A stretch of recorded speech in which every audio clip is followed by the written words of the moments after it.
Saviez-vous que les égouts de Paris sont composés de plus de 2500 km de galeries? Tout d'abord, je tiens à me présenter. Je m'appelle Aaron Grecovi, et je suis biologiste. Je compte envoyer ce rapport, ou cette étude, au ministère de l'Environnement. Aussi étrange que cela puisse paraître, j'ai toujours été passionné par la faune qui peut se développer dans les égouts parisiens. La plupart des animaux qui y atterrissent ne devraient normalement pas être là. Logique. Seulement, beaucoup survivent et arrivent à s'adapter à ce nouveau milieu de vie. Comprenez bien que même si c'est un peu ragoûtant, pas mal de nos déchets sont comestibles et plutôt nourrissants. Sans compter les sources de provisions naturellement présentes, comme les rats par exemple. Relativement facile d'accès, les égouts accueillent aussi des SDF. La température n'est pas désagréable et c'est couvert. Et l'endroit offre un abri confortable, comparé aux rues gelées, lors des froides nuits d'hiver. Il faut juste faire abstraction de l'odeur que dégagent les eaux usées, où flottent toutes sortes d'objets. Vous seriez étonné de voir tout ce que les gens jettent dans leurs toilettes. Passons. Je suis membre d'une association bénévole, qui récolte des vivres afin de les distribuer aux plus démunis. Jeff se présentait là chaque jour. À l'entrepôt avait lieu la distribution journalière. Un homme avec un cœur d'or.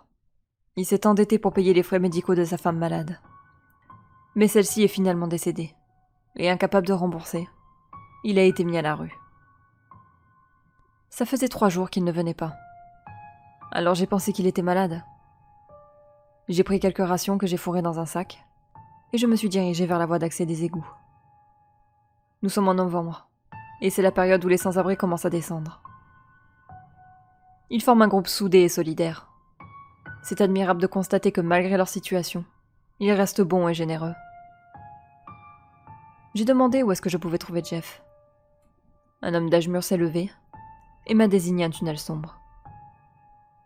Il m'a appris que celui que je cherchais avait disparu depuis quelques jours, et que la dernière fois qu'il avait été vu, c'était entrant là-dedans. Il avait tenté quelques recherches, en vain. Je lui ai donné quelques rations, et je suis entré dans le souterrain. Rapidement, il y a fait noir comme dans un four. J'ai pris mon téléphone et allumé la lampe torche. Les eaux croupies s'écoulaient à côté de moi dans un clapotis régulier, et des rongeurs parcouraient l'endroit. Leurs petites griffes grattaient sur le sol, produisant un bruit oppressant. L'ambiance était vraiment glauque. J'ai appelé Jeff à 2 reprises, sans réponse. Qu'est-ce qu'il pouvait bien faire? J'espérais qu'il ne lui était rien arrivé. Plus j'avançais, et plus l'odeur qui se dégageait de l'endroit était épouvantable. Un mélange de viande pourrie et de déjection. Même si ce n'était pas extrêmement important, je tiens à signaler qu'une angoisse profonde commençait à monter en moi. Je suis claustrophobe, et la très faible luminosité n'arrangeait rien. Alors que j'envisageais de rebrousser chemin, j'ai marché sur quelque chose de mou.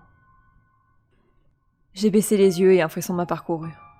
Un énorme rat, mort, coupé en 2.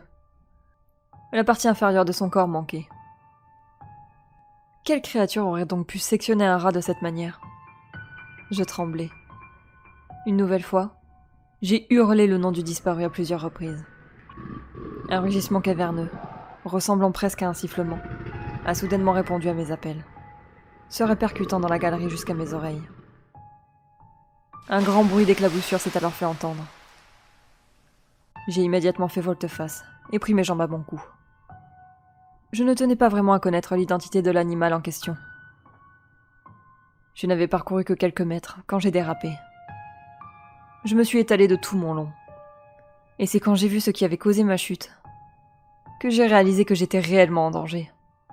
Un bras, en lambeaux. Le membre était complètement déchiqueté, et du sang avait coagulé sur le sol. On m'a interpellé. Toujours allongé sur le sol, je me suis péniblement relevé. C'était un homme de l'agence de dératisation parisienne. Je lui ai sommé de faire demi-tour aussi vite que possible, terrorisé. Il a essayé de me calmer, et a commencé à chercher la source de ma peur. Il s'est approché de l'eau. Bon Dieu. Pourquoi est-ce qu'il a fait ça? Quelque chose a bondi de la rivière artificielle à une vitesse inouïe, et lui a happé le bras. Un craquement terrible a retenti dans l'air. La scène qui se déroulait sous mes yeux était tout simplement irréaliste. La créature de l'égout n'était autre qu'un crocodile. Sauf que le saurien, toujours à moitié immergé, était grand. Beaucoup trop grand. J'ai rapidement estimé sa taille à 8 mètres, si ce n'était plus. Le dératiseur hurlait à plein poumon. Sous la pression des mâchoires du gigantesque reptile, son bras se disloquait. Et s'est finalement détaché.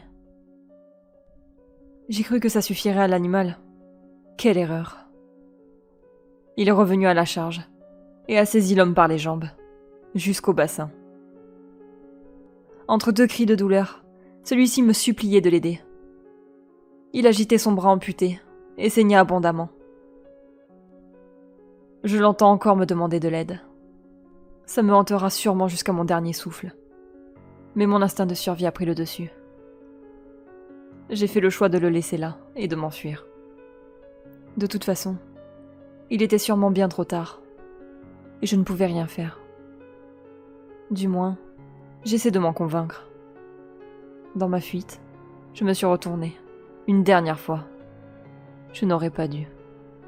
Voyez-vous, les crocodiles n'ont pas la capacité de mâcher. Ils avalent des morceaux entiers. Alors pour détacher des morceaux de chair de leurs victimes, une fois saisis, ils roulent sur eux-mêmes. Je n'ai pas besoin de vous expliquer ce qui était en train d'arriver au pauvre homme. Votre imagination s'en occupera. Essayant d'oublier les hurlements, qui se sont bientôt arrêtés assez soudainement, je suis arrivée au bout du tunnel. J'ai couru jusqu'à mon domicile aussi vite que possible. Comme si la créature allait me poursuivre. C'était il y a 2 heures. Depuis, j'ai appelé la police et fait quelques recherches avant de rédiger ce rapport, que je déposerai dès que possible aux autorités compétentes. J'ai appris avec une émotion certaine que ces 6 derniers mois, plus d'une dizaine de disparitions de personnes liées aux égouts, par leur travail ou autre, étaient à déplorer. Si vous écoutez ce message, laissez-moi vous donner un conseil. Cessez de jeter n'importe quoi dans vos sanitaires, éviers, lavabos et autres points d'eau. Vous n'avez aucune idée de ce que vous nourrissez.